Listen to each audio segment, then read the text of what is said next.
to my channel. I'm Anne, and today I'm bringing you my TBR for Jante's Inferno's Readathon. This is a readathon that was created by Jan from Readathon on YouTube, and I have been taking part in this readathon for the past 2 years, so I definitely don't want to miss out on this one. So this readathon is based on hell and the 9 circles of hell. Is it 9? 1, 2, 3, 4. Yes, the 9 circles of hell, and we have to work our way from the 9th circle of hell all the way out. So we have 9 different prompts that we need to work through.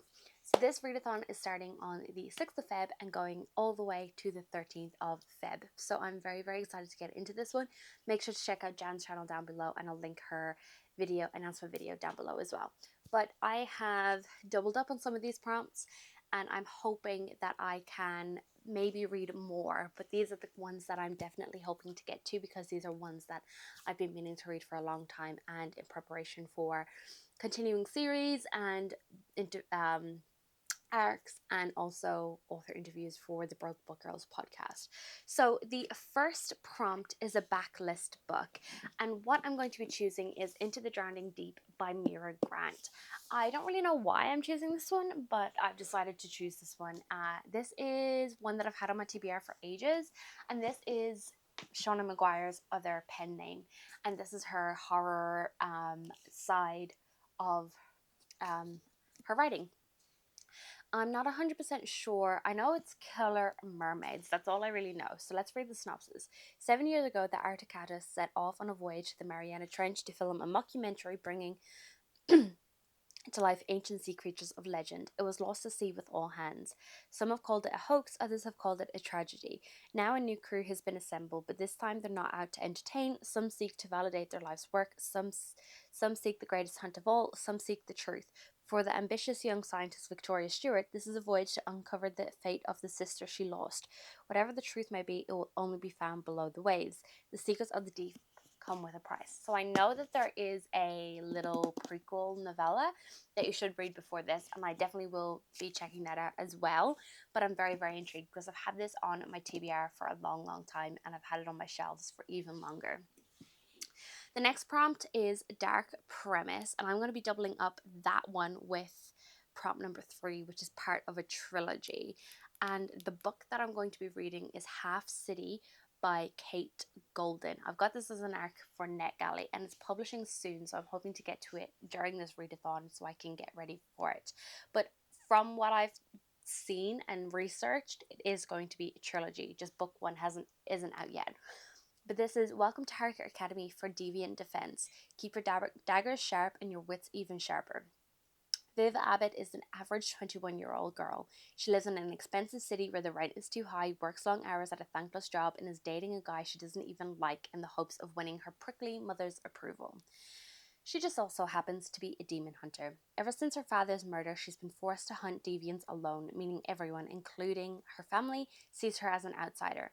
Until the day she crosses paths with the dangerously alluring demon, Reed Graveheart. The reformed deviant tells her of a school of people just like her, Harker Academy for Deviant Defense. If she enrolls, she'll learn to hone her craft, work with other hunters, and never be alone again. But Viv has a deadly secret, one that not even her new friends at Harker can know about. No one in the school might hold the answers to untangling the mysteries surrounding Viv's father's death. When strange occurrences begin to plague the students, Viv will have to figure out who she can trust, and fast, all while trying to ace her classes, not fall for a demon, and make it through her first year at Harker in one place. How hard could that be? Sounds amazing, sounds right up my alley. We've got academy, we've got demons, and I'm just here for it. The next one is a red or orange cover, and I'm also going to be pairing this up with the next prompt, which is Grumpy Character. And the book that I have picked out for this is Glow of the Everflame by Penn Cole. So I read Spark of the Everflame back at the beginning of January. It was my first read of the year, and I really, really enjoyed it. So I definitely want to continue with this series. I will remove that sticker before I read it, but I did really enjoy Spark. Spark of the Everflame is following our main character DM, and she has been warned by her mother to never be near the descendants. But her mother ends up going missing, and she ends up having to help the descendants with their injuries because she is a medic, basically. She gets wrapped up in this scenario with rebels, and she's also trying to deal with this grumpy Luther who is the prince, and we're watching them as they have this enemies to lovers sort of dynamic. I've heard that this is the slowest of slow burns, and I don't think anything happens until book 3, but I'm very, very interested to see where this one goes, especially after the ending of book 1. And it sounds like Pencole has finally finished the draft of book 4, which means that book 4 should be coming out this year at some point, which is very exciting. So this is the perfect time to be continuing with this series. So the next prompt is cover pick, and I'm going to be doubling this up with the next prompt, which includes a dog. And I'm going to be reading The Hollowed by Emilia Perez. So I've heard so many great things about this and from this author. This cover is absolutely stunning, and I've seen a lot of character work with her dog in the cover art, like the character art, and it also mentions the dog in the synopsis, so I definitely think the dog is heavily featured in this one. And this cover is absolutely stunning, and it caught my eye as soon as I saw it on Instagram. But this is a dystopian novel. The affected aren't the only ones who should be feared. Dr. Lucia Castillo was never supposed to leave the Sanctum Medical, not after the outbreak turned her research lab into the last line of defense against the virus that hollowed out humanity. But when a vaccine of her creation proves to work, she is thrusted into a world far more dangerous than flesh-eating monsters outside. Accompanied by Alejandro Ramirez, a soldier with too many scars, and Luna, the dog who's followed him through hell, Lucy must journey west to the only facility left that might help mass produce the cure. But freedom has a price, and trust is a currency no one parts with easily.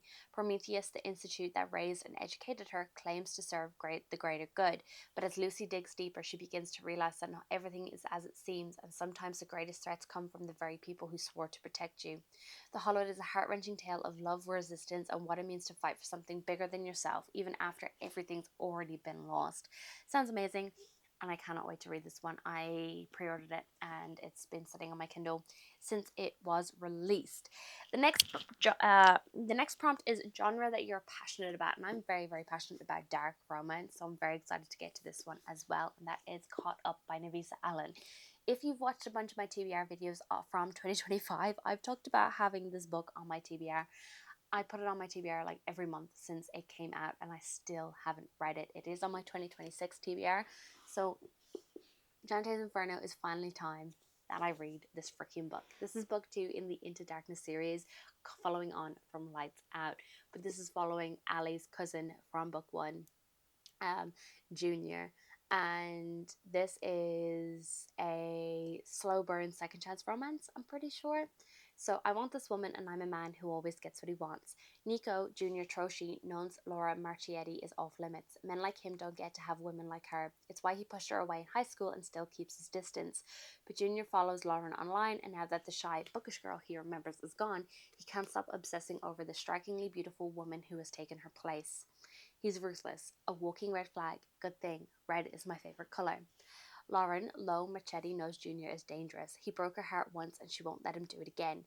But as their flirtatious encounters escalate, Lauren starts to remember why she fell for the brooding anti-hero all those years ago.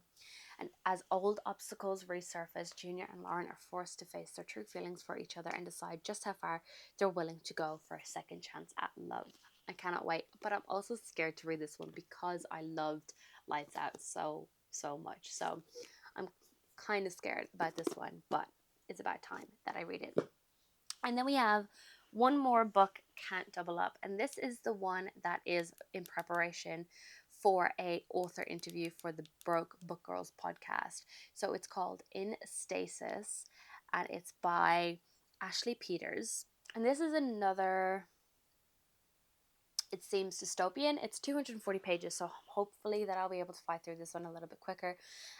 In Stasis is a lyrical slow burn survival novel that invites you to explore the duality of worlds and survival from the perspective of an average woman. Jessie is forced to choose to flee to the forest with her dog Janice after facing a betrayal and to avoid arrest from the newly established authoritarian regime. Deep amongst the trees, she must learn what it means to survive both in the wilderness and this new world. Convinced she can live unnoticed in the forest, Jessie must grasp to her humanity, uncover dimmed skills, and cling on to the hope that there's a way through this. Lurking beneath the surface is the nagging. Is she truly alone in this vast expanse? Each day is a lucky gift, hiding away from the other shoe that threatens to drop just beyond the horizon, as signs of the world she left behind begin to creep in. Survival demands everything. Without an option to opt out, everyday living is an act of resistance. Every choice demands her reevaluation of what is necessary to endure the face of erasure. Sounds interesting.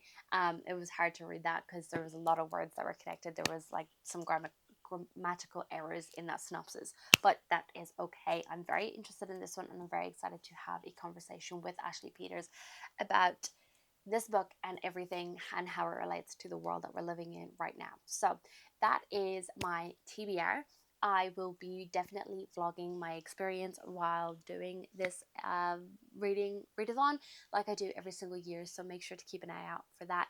Make sure to check out Jan's channel as well. She's one of my favorite creators by far, and I just love her content and I love her, and yeah, I definitely recommend, if you haven't checked her channel out, that you absolutely should.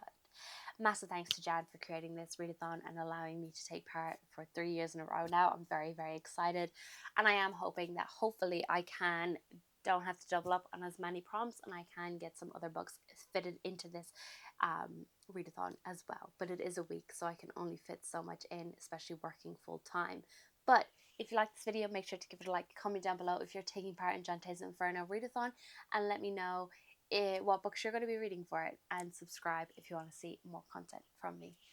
Bye.